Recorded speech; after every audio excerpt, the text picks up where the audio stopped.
হচ্ছে কি কথা বলতে নিছিলাম, আচ্ছা বাংলাদেশে থাকতে প্রথম বললাম যে শ্বশুর বাড়ি নেই, শ্বশুর বাড়ি কেন নেই সেটাই বলতেছি। ঢাকা আমার বিয়ে হয়েছে, ঢাকায় হয়েছে, তারপরে শাশুড়িতে বিয়ের আগেই মারা গেছে।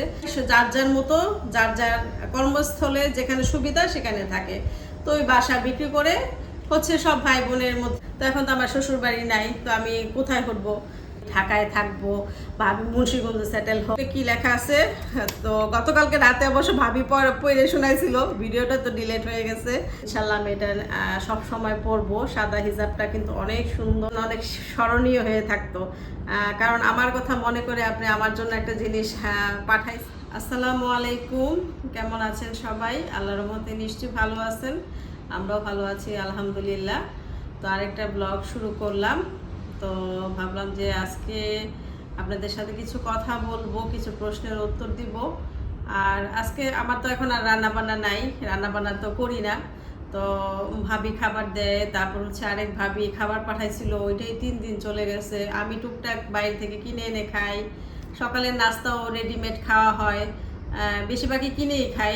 কারণ আমাদের এলাকায় বাংলাদেশে একটা ভাইয়ের দোকান আছে, তো ওইখান থেকে নাস্তা কিনে এনে খাই। বা অনেক সময় ফ্রোজেন পরোটা থাকে, তারপরে হচ্ছে ডিম পোস্ট করে খেয়ে নেই।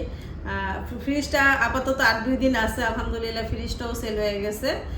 তো 2 দিন রাখতে পারবো, এরপরে হচ্ছে ফ্রিজটা দিয়ে দিব আর কি। ফ্রিজটা দিয়ে দিলে তো একদম সম্পূর্ণই চুলার কাজ একদম বন্ধ হয়ে যাবে, চুলার আর কোনো কিছু কাজ করা হবে না। একদম হচ্ছে 3 বেলায় আমার বাইরে খেতে হবে, বাইরে থেকে কিনে এনে খাবো। আর উপরে তো ভাবি আছে, ভাবি সব সময় বলছে, ভাবি আপনার যখন মানে খাবারের হবে আমি কিন্তু খাবার দিব, আপনার ফ্রিজে সেল করার পর আমি খাবার দিব। ভাবি বারবারই বলছে, আমি বলছি ভাবি যখন লাগে আমি বলবো, আপনি এত টেনশন নিয়েন না বা এত প্যারাশানির দরকার নাই। যখন অনেক সময় আমরা বাইরে যাই, আমাদের অনেক কাজ থাকে, বাইরে গিয়ে বা আসার সময় খেয়ে চলে আসলাম, তাই না? তো আর এখন তো আর ফ্রিজ নাই যে ভাবি খাবার পাঠালো আমি হচ্ছে রেখে দিলাম পরের দিন খেলাম, এমন না। তো আমি বলছি ভাবি যখন লাগে আমি বলবো আপনাকে, তো প্যারেশানির দরকার নাই। এখন হচ্ছে আপনাদের আমি হচ্ছে কিছু প্রশ্নের উত্তর দিব। আর হচ্ছে আমাকে আমার এক ভিউয়ার্স গিফট পাঠাইছে, তো সেই গিফটের সম্বন্ধেও আমি কিছু কথা বলবো, আপনারা সেটাও শুনবেন। আমি সত্যি সত্যি এত সারপ্রাইজড হয়েছি, গিফটটা পেয়ে এত আনন্দিত হয়েছি, সেটা আমি একটু পরেই বলছি বা একটু পরেই দেখাচ্ছি আপনাদের গিফটের সম্বন্ধে। আমার এক ভিউয়ার্স, আমি এটা কিন্তু কল্পনাও করতে পারি নাই যে আমাকে কোনো ভিউয়ার্স আমার জন্য গিফট পাঠাবে। সত্যি আমি আমি আমি কি বলবো, আমি ভাষায় বলে বোঝাতে পারতেছি না, আমার এখনই চোখে পানি চলে আসতেছে। তো আমাকে যে অনেকে অনেক পছন্দ করে, ভালোবাসে বা আমার কথা মনে করে গিফটটা পাঠাইছে, আমি আমি সেটাতেই আনন্দিত। তো সেটা একটু পরেই দেখাচ্ছি, বলতেছি। তো আমি কিছু প্রশ্নের উত্তর দেই। আমার এই যে কয়দিনের ভিডিওটা আমি দিলাম, যেদিনকার থেকে আমি মানে ফার্স্ট ভিডিও তো আমি বললাম যে আমি চলে যাব, তারপরে ভিডিওটা তারপরে ভিডিও 3টা না 4টা ভিডিও হয়ে গেছে দিছি। তো সবাই অনেক অনেক অনেক অনেক সাপোর্ট করছেন, অনেক অনেক ভালো ভালো কমেন্ট করছেন এবং সবাই অনেক দোয়া করছেন আমার জন্য। আমি যে এত দোয়া পাবো সবাই থেকে আমি এটা কল্পনাও করি নাই। আলহামদুলিল্লাহ, মানে আমার মনটা ভরে গেছে। তো যারা যারা দোয়া করছেন আপনাদের সবার জন্য আমার দোয়া রইল, আপনাদেরও যেন আল্লাহ সবসময় ভালো রাখেন। তো সবার দোয়া পেয়ে আসলে সত্যি আমার মনে অনেক সাহস পাইছি, আমি ভরসা পাইছি। যার সবার দোয়া কিন্তু একই ছিল, প্রায় কাছাকাছি, যে নিশ্চয়ই আল্লাহ আপনার জন্য ভালো কিছু রাখছে, আল্লাহ আপনার জন্য ভালো কিছু রাখছে। আলহামদুলিল্লাহ, শুনে আমি খুবই ভালো মনে শান্তি পাইছি আর কি। আর যেটা বলি, তো আপনারা অনেকেই কমেন্ট করতেছেন যে আপু আপনি এখন কোথায় থাকবেন বা কোথায় গিয়ে উঠবেন, বা আপনার আমার প্ল্যানটা আপনারা হয়তো জানতে চাচ্ছেন। তো দেখেন এখন আমি কোথায় থাকবো বা কোথায় আমি উঠবো, যেহেতু আমার শ্বশুর বাড়ি নেই। আপনারা অনেকেই জানেন আমি এর আগে যখন দেশে গিয়েছিলাম তখন কিন্তু আপনাদের বলেছিলাম যে আমার শ্বশুর বাড়ি নেই। শ্বশুর বাড়ি নেই বলতে হচ্ছে আমার তো বিয়ের আগে আমার শাশুড়ি মারা গেছে, শ্বশুর ছিল, শ্বশুর হচ্ছে পর মারা গেছে। তো আর কি তারপরে হচ্ছে আমরা ঢাকায় থাকতাম, ঢাকায় ভাড়া থাকতাম বনশ্রীতে। ভাবি আর আমি হচ্ছে কাছাকাছি থাকতাম, ফাতেহা ভাবি আর আমি, কিন্তু আমরা কেউ কাউকে জানতামও না, চিনতামও না। তারা দুইজন একসাথে এক অফিসে জব করতো, তারা একসাথে আসতো, যাওয়াটা জানি না, কিন্তু আসতো একসাথে বাসায়। তারা দুইজন গল্প গুজব করতে, মানে সৈকত ভাই আর রায়নের বাবা, তারা প্রায় বাইরে খেত, গল্প গুজব করতো, আসতে আবার দুইজনে একসাথে আসতো। কিন্তু কোনো দিনই দুইজন মানে সৈকত ভাইও ভাবির কাছে কিছু বললে নাই যে এখানে এক ভাবি থাকে বা এখানে এক ভাই থাকে, তোমরা পরিচিত হয়। রায়না বাবাও কোনোদিন বলে নাই, মানে ওরকম গুরুত্ব দেয় নাই। বালুশে এসে সে ভাবির সাথে আমার পরিচয় হয়েছে, তখন জানতে পারলাম যে ভাবি বনশ্রীতে যে এলাকায় থাকতো আমি একটু পিছিয়ে থাকতাম, এই মানে হয়তো 5-10 মিনিটের রাস্তা এরকম আর কি। তো এই আর কি। তো হচ্ছে কি কথা বলতে নিয়েছিলাম, আচ্ছা বাংলাদেশে থাকতে প্রথম বললাম যে শ্বশুর বাড়ি নেই, শ্বশুর বাড়ি কেন নেই সেটাই বলতেছি। যে আমার কিন্তু আমার হাজব্যান্ডের বাড়িও মুন্সিগঞ্জে, তো ওদিকে। তো আমার শ্বশুর শাশুড়ি থাকতে হচ্ছে ঢাকা ছিল ওনারা, তো আমার হাজব্যান্ডের ফ্যামিলি ঢাকা ছিল। তো ঢাকায় আমার বিয়ে হয়েছে, ঢাকায় হয়েছে, তারপরে শাশুড়িতে বিয়ের আগেই মারা গেছে, ঢাকাতেই মারা গেছে আর কি। তারপরে হচ্ছে শ্বশুর মারা গেল। তো আমাদের গ্রামে, মানে আমাদের দেশে যে বাড়িটা ছিল, মানে আমার শ্বশুর বাড়ি ছিল, তো ওইটা হচ্ছে এমনি পড়েছিল। পড়ে থাকলে একটা জিনিস একদম নষ্ট হয়ে যায়, জানালা দরজা জোড়া ভেঙে টেঙে একদম নষ্ট হয়ে গেছিল। তো ওইটা হচ্ছে সেল করে দিছে, যেহেতু এখানে কেউ থাকে না। মানে রায়নের বাবা, রায়নের চাচারা এক একজন এক এক জায়গায় থাকে। ফুপুরা, এক ফুপু তো জার্মান থাকে, আরেক ফুপু হচ্ছে আপনার উত্তরা থাকে। ওরা হাজব্যান্ড ওয়াইফ দুজনই উত্তরা ইউনিভার্সিটির টিচার। তো সবাই যার যার মতো যার যার কর্মস্থলে যেখানে সুবিধা সেখানে থাকে। তো ওই বাসা বিক্রি করে হচ্ছে সব ভাই বোনের মধ্যে ওটা মানে টাকা নিয়ে নিছে যার যার মতো আর কি, এরকম আর কি বিক্রি হয়ে গেছে। তো এখন তো আমার শ্বশুর বাড়ি নাই, তো আমি কোথায় উঠবো? তো ওঠার মধ্যে আমার বাবার বাড়ি আছে, বাবার বাড়িতে আমার ফার্স্ট উঠতে হবে, বাবার বাড়িতে আমার ফার্স্ট উঠতে হবে মুন্সিগঞ্জে। তো সেখানে উঠে আমি আর কি সিদ্ধান্ত নিব যে কি করা যায় বা কোথায় সেটেল হতে পারি। তো এখন আমি কিছুই বলতে পারতেছি না ওইভাবে যে আমি ঢাকায় থাকবো বা আমি মুন্সিগঞ্জে সেটেল হব, আমি ওটা কি কোনোভাবেই কিছু বলতে পারতেছি না। কারণ আমাদের ইচ্ছা আছে, ইচ্ছা তো থাকে, তা জানি না আল্লাহ ইচ্ছা মানে আমাদের ইচ্ছাটা পূরণ করবে কিনা। আমাদের হচ্ছে আবার মালয়েশিয়া ব্যাক করার ইচ্ছা আছে বা অন্য কোনো দেশে যাওয়ার ইচ্ছা আছে। তো এগুলা রায়নের বাবা ট্রাই করতেছে, তো ট্রাই করতেছে, চেষ্টা করতেছে। এখন কোন জায়গায় আমাদের রিজিক আছে, কোন জায়গায় আমরা যেতে পারবো, এখনো কিছু বলতে পারতেছি না। তো আপাতত হচ্ছে বা দেশেও যদি ভালো কিছু একটা হয়ে যায়, দেশেও আমরা যে কোনো ওইটা বুঝে যে কোনো এক জায়গায় সেটেল হয়ে যাব, এই আর কি। তো আপাতত হচ্ছে আমি আমার বাসায় উঠবো, মুন্সিগঞ্জে উঠবো আমাদের বাসায়। তো ওখানে কিছুদিন থাকার পর সব বুঝে তারপর হচ্ছে আমরা একটা ডিসিশন নিব যে কি করা যায়। তো এই আর কি। তো আপাতত মুন্সিগঞ্জে হচ্ছে গিয়ে আমাদের বাসায় গিয়েই হচ্ছে আমি রায়ানকে স্কুলে ভর্তি করাই দিব, মুন্সিগঞ্জে ভর্তি করাই দিব। কারণ মুন্সিগঞ্জে আমাদের হচ্ছে একটা ভালো স্কুল আছে, দুইটা স্কুল আছে ভালো। একটা হচ্ছে যে আপনারা হয়তো শুনবেন, প্রেসিডেন্ট নিয়াজউদ্দিন ছিলেন, যে প্রেসিডেন্ট নিয়াজউদ্দিন তো আমাদের মুন্সিগঞ্জের। তো উনি একটা স্কুল দিছে, ওটা খুব ভালো, ইংলিশ মিডিয়াম ওইটা।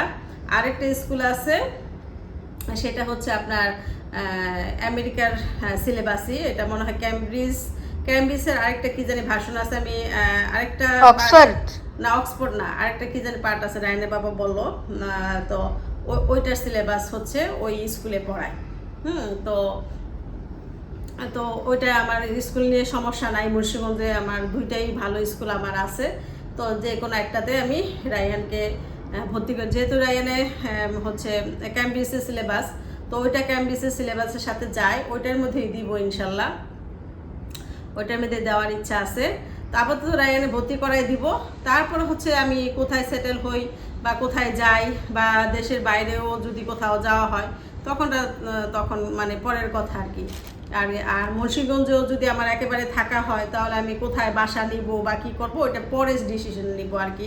আপাতত যে যাই গিয়ে বসি, তারপরে টাকা পয়সার অনেক কিছু ব্যাপার আছে, আপনি তো জানেনই ব্যাংকের যে অবস্থা।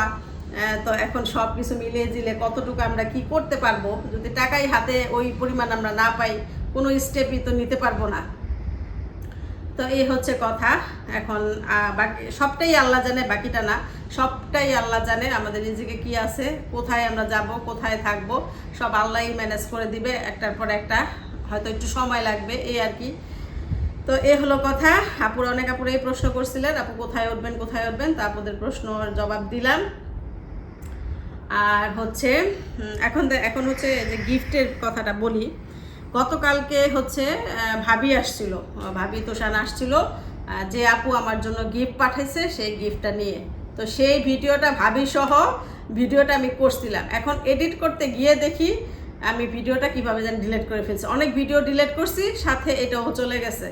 তো ভাবি সহ আমরা কথা বলছিলাম, তো যেহেতু ওই ডিলিট হয়ে গেছে তো এখন আবার ভিডিও করতেছি। ভিডিও আপুর গিফটটা তো দেখাবো, কারণ আপু আমার জন্য, আমি আপুকে চিনি না জানি না, মানে আপু ব্লগ দেখে আমাদের ভিউয়ার্স, ভাবির থেকে হয়তো ভাবির সাথে কথা হয়তো ভাবি থেকে জিনিস নিছে, তো ওই হিসেবে ভাবির কাছে অর্ডার করছে, ভাবির কাছ থেকে অর্ডার করে আমার গিফট দিছে। এই যে আপুর গিফটটা পরে হচ্ছে আমি ভিডিও করতে বসলাম। তো এই যে আপু হচ্ছে হিজাব দিছে, এখানে আরও আছে। তো আপু হচ্ছে ভাবি সুন্দর করে বলছিল কালকে ওই ভিডিওটা, আমার এখন আসলে মাথায় অনেক কিছু থাকেও না, যে নামটা আমি ভুলে গেছি। তো এই যে এখানে হচ্ছে হিজাব পিন আর একটা হিজাব। তো ভাবিকে বলছে যে যে ওই আপু যে আপনার কাছে হিজাব আছে কি না, তো ভাবি হিজাব যে কটা ছিল ভাবির কাছে দেখাইছে। তো এই দুইটা চুজ করছে, ভাবি মনে করছে উনি নিবে। তো ভাবি বলতেছে যে আপু আপনার আরও যে জিনিস নিয়েছেন ওগুলোর সাথে অ্যাড করে দিব। বললো যে না আপু এটা হচ্ছে রাশিদা ভাবির জন্য গিফট, আপনি একটু কষ্ট করে আমার তরফ থেকে রাশিদা ভাবিকে দিয়ে দিবেন। তো এই যে একটা সাদা আর এই যে একটা এই কালার, এটা হচ্ছে মানে একটু বিস্কিট কালার আর কি। দুটোটা হিজাবই অনেক সুন্দর, আর এই হিজাবগুলি পরতে অনেক আরাম।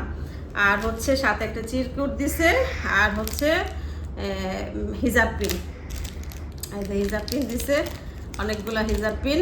এই যে তো আর চিরকুটে কি লেখা আছে, তো গতকালকে রাতে অবশ্য ভাবি পড়ে শোনাইছিল, ভিডিওটা তো ডিলিট হয়ে গেছে। তো ভাবলাম যে আমি পড়ে শোনাই। আসসালামু আলাইকুম আন্টি, আমি তাসিন।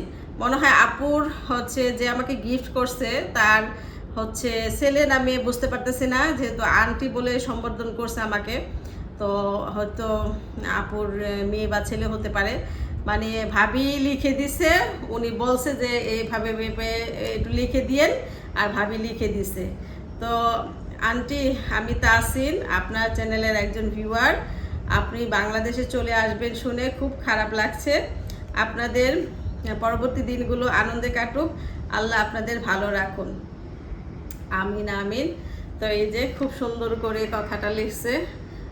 তো তুমি মানে আন্টি যেহেতু সম্বোধন করেছো, তো তোমাকে অনেক অনেক ধন্যবাদ। আমি অতটা বুঝতে পারতেছি না যে যে আন্টি বলছে, তো ওর মার পক্ষ থেকে হয়তো এভাবে জিনিসটা চিরকুটটা লিখে দিতে বলছে। তো এই আর কি। তো আপনি ভাবির সাথে ডিটেলস, আপনি যেহেতু ভিডিও যদি দেখে থাকেন তো জানাবেন। তো আপনি মানে তাসিন হচ্ছে আপনার কি হয়, ছেলে না মেয়ে, বা কীভাবে আপনাকে সম্বোধন করব সেটা আর কি। তো অনেক অনেক ধন্যবাদ। এখন হচ্ছে যে আমাকে গিফটগুলো পাঠাইছেন, আপনাকে অনেক অনেক ধন্যবাদ। আমি আসলে বুঝতে পারতেছি না, যে আমি ভাষায়ও বলতে পারতেছি না যে কি বলে আপনার এই কৃতজ্ঞতা আমি প্রকাশ করব, যে আমার কথা মনে করে আপনি হচ্ছে গিফট পাঠিয়েছেন। এটা সত্যি আমার জন্য অনেক অনেক একটা বড় ব্যাপার বা বড় কিছু। আপনার এই গিফট, এই সম্মান আমি সত্যি আমি কি বলবো, সারা জীবন মনে রাখবো। আর আমি অবশ্যই অবশ্যই এটা ইউজ করব। এই জন্য আজকে একটু পরেও বসছি, যে আপু যদি দেখে আমার সেই ভিউয়ার্স যদি দেখে তাহলে তো খুশি হবে যে যা গিফট দিছি আমি পরেছি। ইনশাল্লাহ আমি এটা সব সময় পরবো। সাদা হিজাবটা কিন্তু অনেক সুন্দর। আর হচ্ছে সত্যি আমি গতকালকে আপু ভাবিকে বলতেছিলাম যে ভাবি, আমাকে যে সবাই এত পছন্দ করে আমি বুঝতে পারি না। এই 3টা ব্লগে এত এত কমেন্ট পেয়েছি, এত এত ভালো ভালো পজিটিভ আমি কমেন্ট পেয়েছি, সবাই আমার জন্য এত দোয়া করছে। আমি সত্যি বুঝতে পারি না যে সবাই আমাকে এতটা ভালোবাসে বা এতটা পছন্দ করে। আপনাদের সবার কাছে আমি অনেক কৃতজ্ঞ। তো আপু ভাবির ব্লগ দেখে, আমার ব্লগ দেখে ভাবির জন্য গিফট পাঠাইছিল, সাথে আমার জন্য গিফট পাঠাইছিল। তো এই আর কি। তো ভিউয়ার্সদের এরকম ভালোবাসা আসলে সত্যি আমাকে যদি আপনি শুধু এই চিরকুটটাও যদি দিতেন, এটাই আমার জন্য অনেক স্মরণীয় হয়ে থাকতো। কারণ আমার কথা মনে করে আপনি আমার জন্য একটা জিনিস পাঠাইছেন। তো এটা আসলে সত্যি আমি এটা ভাবতেও পারিনি। আমি পুরাই সারপ্রাইজড। তো অনেক অনেক শুক্রিয়া, অনেক অনেক ধন্যবাদ। এই হলো কথা। তো ঠিক আছে, অনেক কথা বললাম। তো আজকে এখানেই বিদায় নিই। সবাই ভালো থাকবেন। আল্লাহ হাফেজ।